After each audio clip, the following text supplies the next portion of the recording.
Hello everyone, I am Citizen Spokesperson Asher Westropp-Evans, and this is the daily briefing of the Israeli Citizen Spokesperson's office. We're live on YouTube, Instagram and X, so please start submitting questions in the chat. Search for the Israeli Citizen Spokesperson's office on all major podcast platforms and for an audio-only version each and every day. And please like and subscribe, as it really helps us reach out to a wider audience of those who need to hear our message. Today is day 275 of the October 7 war, 9 months since Hamas declared war with its brutal massacre. Israel struck a UN school. Actually, Israel struck 3 UN schools since Thursday. And since October 7, Israel has acted in and around multiple UN facilities, clinics, mosques, and even hospitals. And while this may cause a gut reaction of aversion, in truth, there is no question as to why. Yesterday, July 6th, Israel struck the Al-Jaouni UNRWA school in central Gaza. And they did so because Hamas was launching attacks from this UNRWA school. On July 4th, Israel struck 2 UNRWA schools, Al-Kahira school in Al-Fukan and Musa school in Dar Tufa, because Hamas terrorists were launching attacks from both of these UNRWA schools. On June 30th, Israel found dozens of Hamas weapons, grenades, and valuable intelligence in a UN school in Shajaya. The same day, they also found communications and observation gear, along with intelligence in a medical clinic being used by Hamas as a command center. On June 29th, a tunnel under the UNRWA school was found in Rafah. In June 24th, Hamas terrorists, including some who were personally took part in the October 7th murder spree, were struck in northern Gaza schools in Shati and Dar Tufa. On June 7th, Israel struck Hamas murderers meeting in a shipping container on the grounds of the Asma UNRWA school in Shati, northern Gaza, and stopped an imminent attack. June 6th, Israel struck an UNRWA school in the Nuseirat in central Gaza, with at least 17 Hamas and Islamic Jihad terrorists, including some who personally took part in the October 7th murder spree, publicly identified as being killed in that strike. This is but a sample from the last month. The list of schools goes on and on. And Hamas doesn't just use UN schools. Going back to February, Hamas Intel HQ, including servers, was found. These servers were built underneath UNRWA's Gaza headquarters. There were even wires running from UNRWA's facility to the Hamas base. Hamas has been using this playbook for years. Why? Because it keeps working. Rockets were found in tunnels underneath UNRWA locations before October 7th, including 3 separate incidents of rockets discovered in July 2014. There were other discoveries reported on October 2017, April 2020, May 2021, and November 2022. Hamas are terrorists, exploiting the resources allocated to help civilians in the cruelest of ways. They proudly film themselves murdering civilians. They've lied for years about the numbers and identities of people who have been killed in Gaza as a result of Hamas's violent and heinous actions. And they certainly lie every single day about why schools, mosques, hospitals, and all manner of UN facilities are being struck. The Hamas terrorist organization systematically and strategically operates in what should be protected humanitarian sites. Why? Because it's a win-win for the Iran proxy.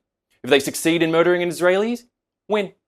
If international organizations and media accuse Israel of attacks on schools, win. Never mind that Hamas endangers Gazans and their hospitals, mosques, and schools. Those key pieces of infrastructure lose to the needs of Hamas. This has been the Hamas MO for years, and anyone repeating Hamas's propaganda only encourages to keep up this heinous practice of using these UN facilities, this civilian infrastructure, as part of their war against Israel and others. So let's take some questions from our audience watching live on various social media platforms, and please do continue to submit questions. We are reviewing them live as they come in. Our first question comes from Leanne on Instagram Live. It's been 9 months since October 7th, and at least a dozen women are still held hostage by Hamas. What is Israel going to do if what we all fear comes true regarding the speculation of pregnancies among Israeli women who are held hostage? Thank you, Leanne, for that question. And 9 months is certainly, for lack of a better term, an auspicious number for the amount of time that we've been waiting here. Time enough for a woman to bear a child, time enough for a child to be born, time enough for children to have lived the entire youth of their lives in the midst of this ongoing war. This is a terrible situation, and we, as always, plead for all the hostages to be brought back home now, for Hamas to release these hostages immediately from their care and holding. I mean, this situation is utterly intolerable, and this 9-month mark just serves as a practical and critical symbol for all those who believe that there should be a release of the hostages, to believe that people should be returned to their homes, to be returned to their families and their loved ones. To bear in mind where we stand right now, 9 months into this war, with so little thus far changed on the ground, and the need for so much change should be a reminder to all Israelis, all governments, all peoples around the world, for the need to bring the hostages home and to end the war as it stands. We pray and hope for these women that they aren't facing the sort of heinous atrocities that all of us can imagine, that I need not detail here in words, but we will have to see what happens as more people are hopefully brought home in the near future. We're seeing lots of questions come in on social media about the hostage deal on the table. Can you give an update about what it entails and whether you think Israel will agree to the deal? Look, the latest information that we have indicates that Hamas has moved somewhat on their key requirement that they had in the past, that Israel declare an end to the war in perpetuity before they come to the table here with Israel and actually make a ceasefire negotiation. But as it stands right now, so much of what we hear and what we understand is speculative and subject to change. It would be difficult to lay down a clear and concrete timeline for anything as it stands right now. So much is dependent on the sort of shuttle diplomacy that we've been seeing underway with multiple nations, Egypt, Jordan, and others being involved in trying to bring this dispute to an end. But ultimately, until we have concrete facts on the ground and concrete deals in front of us, it's really not possible to lay things out. But what we do know and what we must maintain and make sure is absolutely clear is that the hostages must all be brought home. They must be returned back to Israel.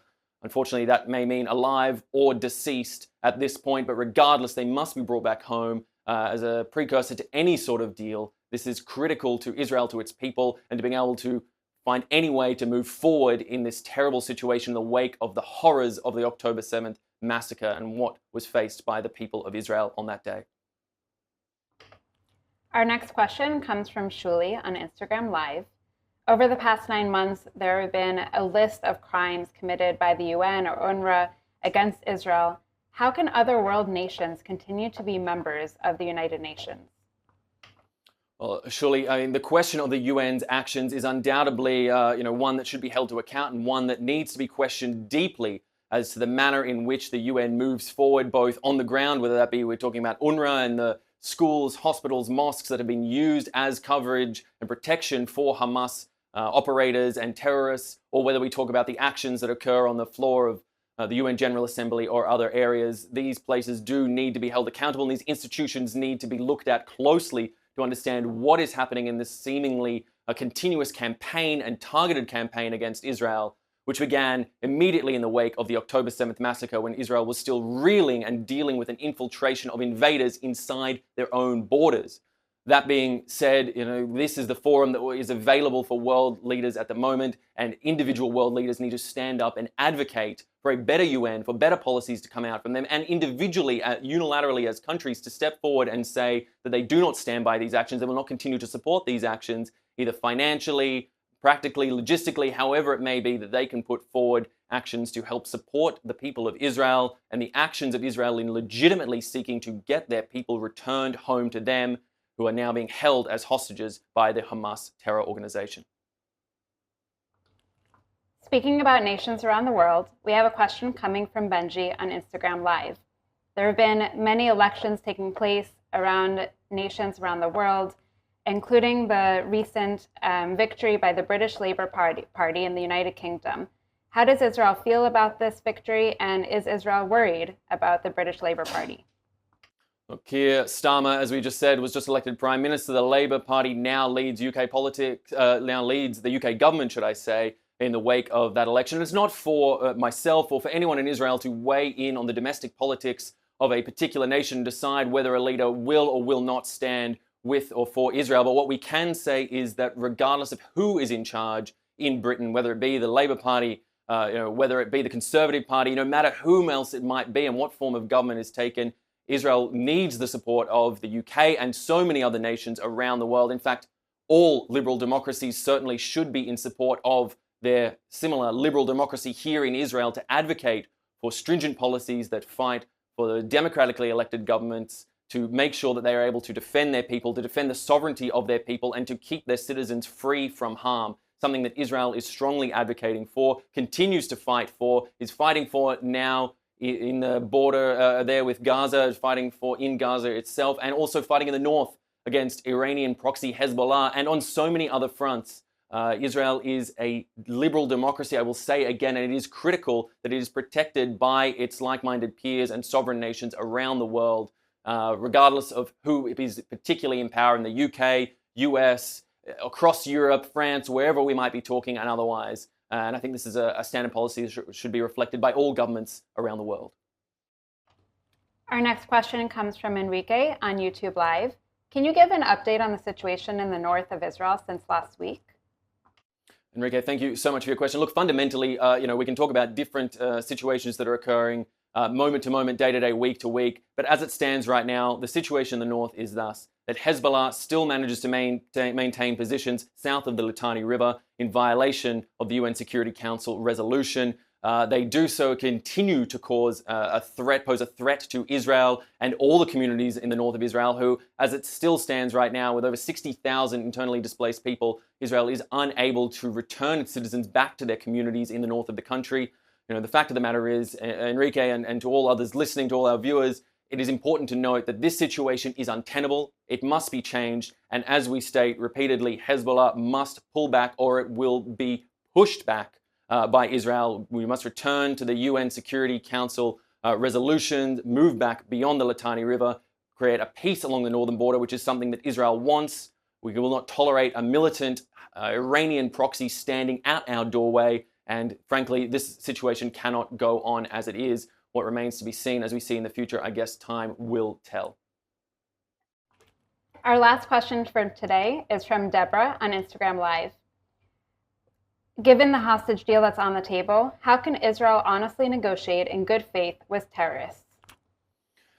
Deborah, this is a question that is faced every day by Israelis of all ilks. A question of how we can negotiate in good faith with those who, frankly, have given us nothing but bad faith from the word go. Terrorists, murderers, rapists, as we've stated many, many times here at the Israeli Citizen Spokesperson's office. It is a difficult challenge. It is an almost impossible challenge, but in reality, Israel can and must do everything that it can to bring the hostages home, and that is what they are doing.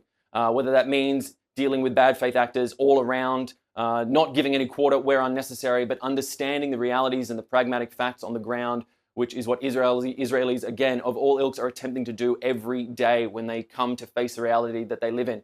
Unfortunately, this neighborhood here in the Middle East is not a particularly kind or generous one, and we're not always given the benefit of choosing who our neighbors are or choosing the manner in which we engage with these neighbors. So we must deal with the hand that we have been dealt, and Israel is attempting to do so in as much as possible. Whether it be good faith, whether it be bad faith, whether it be no faith at all, the fact of the matter is Israel just must bring those hostages home, and at the end of the day, the buck stops there. All right, well, that is all we have time for, so I'll remind everyone to please come and continue viewing at 3 p.m. Israel time each and every working day. Also 8 a.m. in the US East Coast. Please, Twitter, YouTube, X, TikTok, LinkedIn, please like and subscribe. It is so important that we get those viewers out there. We get our message out to as wide a community as possible. So if you can please go ahead and just hit those like and subscribe buttons, it will make such a huge difference to us. We really appreciate it so much. I've been Asher Westropp-Evans. Thanks for